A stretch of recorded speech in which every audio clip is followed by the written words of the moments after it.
Vous en savez quelque chose, Alain Ray. Bonjour. Bonjour. Grand amoureux de la langue française, vous écrivez depuis 30 ans, je crois, Plus que ça, les, malheureusement, je les ne vais pas pages dire combien. de Petit Robert. Et là, vous nous avez offert avec ce dictionnaire amoureux du diable aux éditions Plomb quasiment 1000 pages pour parler de Satan. Je ne dirais qu'un mot, diable. Diable, ben oui, la langue française est remplie d'expressions où il est question du diable. On le tire par la queue, Oui.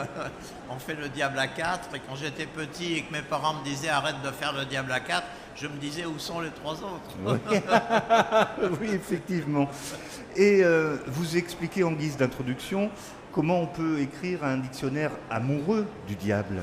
Et oui, parce que si le diable n'existait pas, je crois bien qu'il faudrait l'inventer, parce que sinon l'espèce humaine serait encore pire qu'elle n'est en réalité. Donc le diable est un personnage commode pour se décharger sur lui de toutes les turpitudes de l'espèce humaine qui sont grandes, comme le disait Émile Michel Cioran, qui est un grand écrivain d'origine roumaine, mais qui a écrit admirablement en français. Quand on pense à Dieu, on n'arrive pas à expliquer l'histoire du monde. Mais quand on pense au diable, tout devient clair. Parce que, effectivement, tout ce qui s'est passé au cours des âges, les guerres, les épidémies, les monstruosités, les régimes dictatoriaux et tout ça, s'explique à travers le diable et s'explique très mal à travers Dieu. Parce que, bon, théoriquement, il est bon, et pourquoi laisse-t-il faire autant de mal autour de lui? Donc, on invente ce personnage du diable, ça dédouane l'espèce humaine. Donc, merci le diable. Et oui, il est obligé d'être là, puisqu'il y a Dieu, lui doit exister. Pour qu'il y ait le bien, il faut qu'il y ait le mal. Dieu a besoin du diable, parce que ça lui donne une légitimité pour le combattre, et c'est pour ça que le christianisme a inventé cette idée extraordinaire de l'antichrist.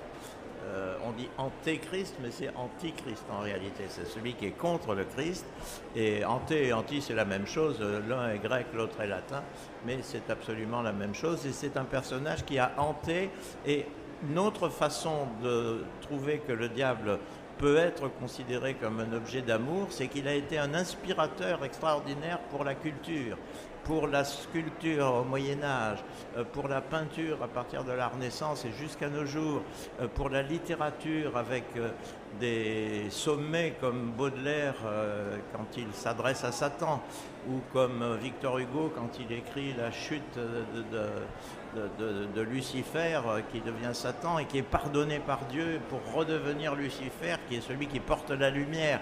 Donc tout ça est extraordinaire et ça vient de très très loin parce qu'il y a des mauvais esprits diaboliques et des mauvais esprits féminins aussi comme Lilith par exemple qui hantent toute l'Antiquité depuis Sumer, c'est-à-dire 3000 ans avant l'époque chrétienne, mais c'est le christianisme qui en fait un personnage unique. Et un personnage qui a une personnalité, mais très changeante, parce que dans l'Évangile, il est dit « je m'appelle Légion ». Ça veut dire qu'il est multiple, qu'il peut changer d'apparence. Il y a toute une série d'animaux diaboliques. Il arrive qu'on exorcise des mouches ou des sangsues au Moyen-Âge parce qu'on estime qu'elles sont possédées par le diable. Et tout ceci crée une sorte d'ambiance extraordinaire dans laquelle aboutit, par exemple, l'Inquisition qui brûle des sorcières, en réalité pour réprimer les hérésies et garantir le pouvoir de l'Église, et fictivement parce que c'est le diable qui est là et qu'il faut le chasser, et les malheureuses qui sont prises. Montaigne disait très intelligemment, mais c'est une des rares choses positives qui a été dite au XVIe siècle, que quand on lui montrait des sorcières, il disait « mais ces pauvres femmes, il faut les soigner, il ne faut pas les brûler ». Et c'est vrai que c'est un problème de psychiatrie finalement, comme on l'a découvert à l'époque moderne. Alors vous parlez beaucoup des arts à travers ce dictionnaire amoureux du diable, parce que c'est vrai que quand on trouve une œuvre très jolie, on se dit mais c'est démoniaquement beau. C'est démoniaque. Mais regardez, la langue française est très, très intéressante parce qu'elle arrive à retourner les choses, mais de manière significative. Quand les jeunes disent « c'était une soirée d'enfer », un plan d'enfer, c'est complètement positif. Mais c'est dans l'extrême, c'est-à-dire que ça veut dire que ça dépasse les normes, ça dépasse la loi, ça dépasse l'ordinaire. Et le personnage de Satan, à partir de l'époque romantique, à partir de Byron par exemple, il a été vu comme étant porteur de liberté. C'est-à-dire que c'était un peu l'équivalent de ce que les Grecs avaient imaginé sous la forme de Prométhée. Prométhée volait le feu et il était puni pour ça.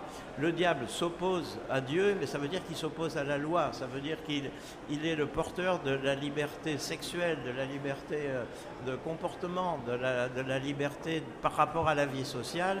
Et c'est pour ça que les romantiques l'ont porté au nu, si j'ose dire. Et grâce en partie à l'œuvre de Goethe, qui est bien sûr Faust et Méphisto. Et ça a été une histoire qui a eu un succès, mais absolument considérable. Il suffisait de mettre Faust et Méphisto sur la scène en 1830 ou 1840 pour avoir un succès inouï. Bon, les choses ont un peu reculé aujourd'hui, mais le diable a continué à vivre. Il est parti aux États-Unis et là, le côté satanique a beaucoup de succès avec le hard rock, avec les Hells Angels, les anges de l'enfer. Et toute cette mythologie infernale a eu une influence énorme sur diverses cultures. Et pour l'Angleterre, ça vient du fait que John Milton, dans une œuvre absolument admirable au XVIIe siècle, a inventé un personnage de Satan qui est contre Dieu, mais qui est le révolté.